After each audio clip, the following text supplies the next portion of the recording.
A jövőnk előttünk áll, és alakulása talán éppen rajtunk múlik, vallja Robert Locksmith. Nem hallottak még róla? Pedig itt él közöttünk, Szabadkán, alig néhány percnyire a városközponttól. Első könyvét a Budapesti Könyvfesztiválon mutatták be idén. Közel 5 évig várt a kiadók érdeklődésére. Neki sikerült. Ő Robert Locksmith, vagyis Lakatos Róbert. Ez pedig az a bizonyos könyv, a Holdcsarló fénye, amelyet az EGRI Nézőpontok kiadói és kereskedelmi Kft. Gondozásában mutattak be az idei Budapesti Könyvfesztiválon.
A szemlélő, amikor a tiszta, éjszakai eget kémleli, a végtelen kozmosz pontszikráin végig tekintve, számtalan naprendszer közül választhat.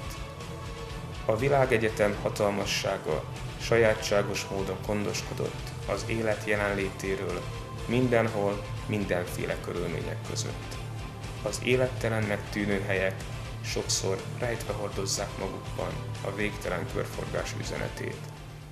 Megjelent könyv, terjedelmes honlap, dedikálás a könyvfesztiválon. Itthon azonban csak kevesen tudják, hogy kit is takar az írói álnév. Bizonyos ajtók, amelyek korábban nem nyíltak meg, azokat most meg lehet könnyebben nyitni, de bizonyos szempontokból, tehát más szemszögből is történtek változások az életemben. Nem mondhatom el, hogy minden a legpozitívabb, de ugyanakkor ennek ellenére úgy tartom, hogy az embernek véghez kell vinnie a céljait, az álmait, és attól függetlenül efelé kell tartani. Ez egy kicsit diplomatikus válasz volt. Na most van egy olyan mondás, hogy senki sem lehet proféta a saját hazájában, és Szabadkára valahogy ez hatványozottan érvényes. Te hogy érzed? Hát én azt hiszem, hogy Szabadka még nem is tudja, hogy én ezt a könyvet egyáltalán megjelentettük, nem mondanám egyes számban, mert itt nagy szerepe van mondjuk a kiadónak is. Tehát Robi szerint is igaz, hogy senki sem lehet proféta a saját hazájában. Meséli, sokan nem hittek benne, mikor írni kezdett, céltalan, hasztalan időtöltésnek tartották. Elég sok ember tudott róla. Úgyhogy gyakorlatilag egy idő után elhallgattam vele, mert rájöttem, hogy hogyha továbbra is tudni fognak róla, akkor nem lesz belőle semmi. Ezt most konkretizálnád? Igen, nem hittek benne. Robert Locksmith egyébként közgazdasági főiskolát végzett, korábban nem foglalkozott irodalommal. Egyszerűen nekiültem, és úgy valami húzott, hogy ezt most csináljam már végig, ha már elkezdtem. De sok volt a szabadidő, nem tudtál magaddal mit kezdeni, nem volt munkád? Vagy... Egyetemista voltam akkoriban, tulajdonképpen főiskolát fejeztem végül is be, de egyetemista voltam, és az egyetemi évek azok kiváló táptalajt biztosítanak erre mifelénk, hogy az ember elodázza a tanulást az utolsó időszakra, tehát a vizsgaidőszakra. Elkezdtem 99-ben írni, és nem írtam folyamatosan, de 2001. december 12-én pontot tettünk az írek, kész volt a nyers változat, tehát mondjuk nem lehet azt mondani, hogy 2 év volt. Nem lehet azt mondani. Voltak közben hosszabb szünetek is, hogy hónapokig oda se nyúltál, de olyankor igen. Miért? Hát először volt egy komoly problémám, ami miatt félbe kellett szakítanom az írást.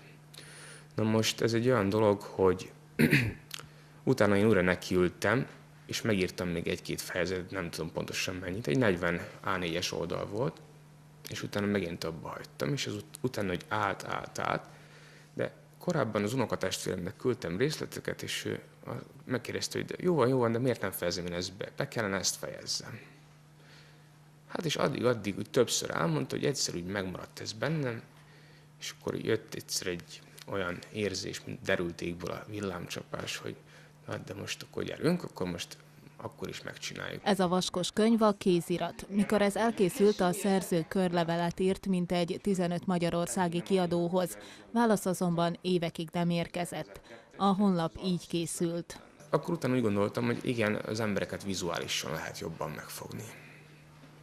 És akkor elkezdtem csinálni egy tehát CD prezentációt hozzá, de ez már később volt végül is. Mert a honlap volt az a kezdetleges honlap, akkor volt egy CD-s prezentáció, egy kis film, tehát olyan, mint a dokumentumfilmek, ebből majd mutatok részleteket.